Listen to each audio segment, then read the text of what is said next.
Belagavi conductor ಮೇಲೆ ಹಲ್ಲೆ ನಡೆದ ಪ್ರಕರಣಕ್ಕೆ ಸಂಬಂಧಪಟ್ಟಂತೆ ಕಂಡಕ್ಟರ್ ಮೇಲೆ ಪೋಕ್ಸೋ ಪ್ರಕರಣ ದಾಖಲಾಗಿದ್ದು ಈಗ ಈ ಪ್ರಕರಣಕ್ಕೆ ಸಂಬಂಧಪಟ್ಟಂತೆ ಟ್ವಿಸ್ಟ್ ಸಿಕ್ಕಿದೆ. ಟಿಕೆಟ್ ಜಗಳ ಭಾಷಾ ಸಂಘರ್ಷಕ್ಕೆ ಕಾರಣವಾಗಿದ್ದರಿಂದ ಬೇಜಾರಾಗಿ ಕೇಸ್ ವಾಪಸ್ ಪಡೆಯುವುದಾಗಿ ದೂರುದಾರಿಯ ತಾಯಿ ಘೋಷಿಸಿದ್ದಾರೆ. ಕೇಸ್ ವಾಪಸ್ಗೆ ಯಾರ ಒತ್ತಡವೂ ಇಲ್ಲ, ನಾವು ಸಹ ಕನ್ನಡಿಗರೇ ಎಂದು ಹೇಳಿಕೊಂಡಿದ್ದಾರೆ. ಕೇಸ್ ವಾಪಸ್ಗೆ ಕಂಡಕ್ಟರ್ ಮಹದೇವಪ್ಪ ಸಂತಸ ವ್ಯಕ್ತಪಡಿಸಿದ್ದಾರೆ. ಈ ಮಧ್ಯೆ ಕಂಡಕ್ಟರ್ ವಿರುದ್ಧ ಪೋಕ್ಸೋ ಕೇಸ್ ದಾಖಲಿಸಿದ್ದ ಸಿಪಿಐ ಗುರುರಾಜ್ ಕಲ್ಯಾಣ ಶೆಟ್ಟಿ ಸಿಸಿಆರ್ಬಿಗೆ ಎತ್ತಂಗಡಿಯಾಗಿದ್ದಾರೆ. ಆರೋಪದ ಬಗ್ಗೆ ತನಿಖೆಗೆ ಆಯುಕ್ತರು ಆದೇಶ ನೀಡಿದ್ದಾರೆ. ಬೆಳಗಾವಿ ಬೆಳವಣಿಗೆಗಳ ಬಗ್ಗೆ ಸಿಎಂಗೆ ಸಾರಿಗೆ ಮಂತ್ರಿಗಳು ವಿವರಣೆ ನೀಡಿದ್ದಾರೆ. ಸಮಸ್ಯೆ ಇತ್ಯರ್ಥಕ್ಕೆ ಮಹಾರಾಷ್ಟ್ರ ಸರ್ಕಾರದ ಜೊತೆ ಮಾತುಕತೆ ನಡೆಸಲು ಸಿಎಸ್ಗೆ ಸಿಎಂ ಸಿದ್ದರಾಮಯ್ಯ ಸೂಚನೆ ನೀಡಿದ್ದಾರೆ. ಈ ಬೆನ್ನಲ್ಲೇ ಸ್ಥಗಿತವಾದ ಬಸ್ ಪುನಾರಂಭ ಸಲುವಾಗಿ ಎರಡು ರಾಜ್ಯದ ಅಧಿಕಾರಿಗಳು ವರ್ಚುವಲ್ ಸಭೆ ನಡೆಸಿದ್ರು. ಇಂದಿನಿಂದ ಬಸ್ ಪುನಾರಂಭಕ್ಕೆ ಒಪ್ಪಿಗೆ ಸೂಚಿಸಿದ್ರು.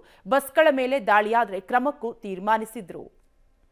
ಮರಾಠಿ ಅಂತ ಏನಿಲ್ಲ, ಟಿಕೆಟ್ ಸಲುವಾಗಿ ಆಗಿದ್ದೀರಿ.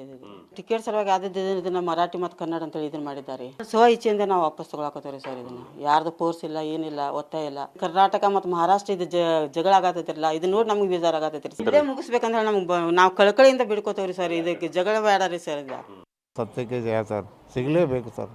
ನಾನು 18 ವರ್ಷ ಅದೇ ಲೈನಲ್ಲಿ ಮಾಡಿದ್ದೀನಿ. ಬಟ್ ದೇವ್ರ ಮೇಲೆ ಪ್ರಮಾಣ ಮಾಡಿ ಹೇಳ್ತೀನಿ, ಯಾವ ಹೆಣ್ಮಕ್ಳಿಗಾಗಲಿ ಕೆಟ್ಟ ದೃಷ್ಟಿಯಿಂದ ನಾನು ನೋಡೋದು ಇಲ್ಲ ಸರ್. ಬಟ್ ಅವರು ನೋಡಿ, ಈಗ ಹುಡುಗಿ ಅದು ನನ್ನ ಮಗಳಿದ್ದಾಗೆ, ನನ್ನ ಮಗನ ಆ ಹುಡುಗಿ ವಾರ್ಗಿನೇ ಇದೆ. ಬಟ್ ಆ ಥರ ಮಾಡಬಾರ್ದಾಗಿತ್ತು. ಅವ್ರು ಯಾರ್ದೋ ತಲೆಯೊಳಗೆ ತುಂಬಿಕೊಂಡು ಈ ಥರ ಮಾಡಿದ್ದಾರೆ ಸರ್. ಆಲ್ರೆಡಿ ಅದು ಆರ್ಡರ್ ಪಾಸ್ ಆಗಿದೆ. ಅವರು ಈಗ ನಾನು ಟ್ರಾನ್ಸ್ಫರ್ ಮಾಡಿದ್ದೀನಿ. ಮಾರಿಹಾಲ್ ಪಿ ಐ ಮೇಲೆ ಒಂದು ಎನ್ಕ್ವೈರಿ ಶುರು ಮಾಡಿದ್ದೀನಿ. ಈ ವಿಷಯ ಬಗ್ಗೆ ಏನಾಗಿದೆ, ಯಾವುದು ತಪ್ಪು ಆಗಿದೆ ಅಲ್ವೋ ಅದು ಒಂದು ಎನ್ಕ್ವೈರಿ ನಾನು ಶುರು ಮಾಡಿದ್ದೀನಿ. ಎನ್ಕ್ವೈರಿ ಆಫೀಸರಿಗೆ ನಾನು DCP ಕ್ರೈಮ್ಗೆ ನಾನು ಕೊಟ್ಟಿದ್ದೇನೆ.